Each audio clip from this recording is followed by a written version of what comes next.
করছি কিনা, এটা হচ্ছে আমাদের আজকের এই আলোচনা সভা উদ্দেশ্যটা তাহলে কি, আমরা এখানে সবাই উৎপাদক দল আছি, সবাই উৎপাদক দলের সদস্য, কিন্তু আমরা সেই যে খাবারটা খাচ্ছি সেটা উৎপাদন সময় থেকে শুরু করে, মানে মাঠে যখন আমি আছি তখন থেকে শুরু করে ভোক্তা হিসেবে আমি যখন তা গ্রহণ করছি, এই পুরোটা সময় যেন আমার এই খাবারটা নিরাপদ থাকে।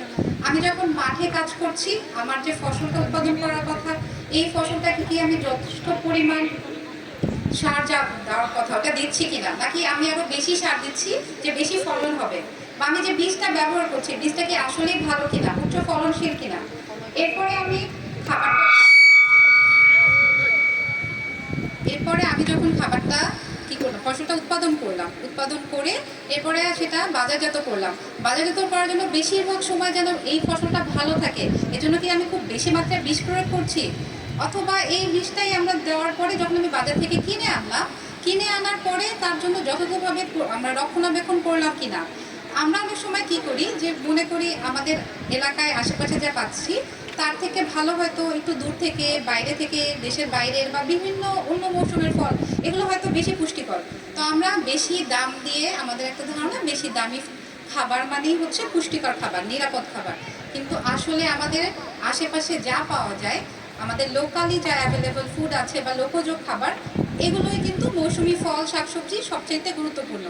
আমি যদি এখন চিন্তা করি, কিছুদিন আগে ফুলকপি পাওয়া যেত, সেই ফুলকপি এখন আমি খাবো, সেই ফুলকপি থেকে কিন্তু ওই পরিমাণ পুষ্টি আমি পাবো না এখন, তাই না? কিন্তু এখনকার সময় কি হয়, সেই সবজিগুলোই, সেই ফলগুলোই যদি আমি গ্রহণ করি, তাহলে কিন্তু সেটা থেকে আমি পরিমাণ মতো পুষ্টিও পাবো এবং সেটা নিরাপদ হবে আমার জন্য।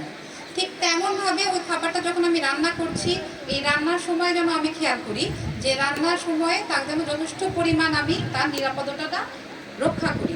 আমার হাত যেন পরিষ্কার থাকে, আমি যে পাত্রে রান্না করছি পাত্রটা যেন পরিষ্কার থাকে, নিরাপদ পাত্র হয়। আমরা বলি যে প্লাস্টিকের কোনো ধরনের দ্রব্য আমরা ব্যবহার করব না।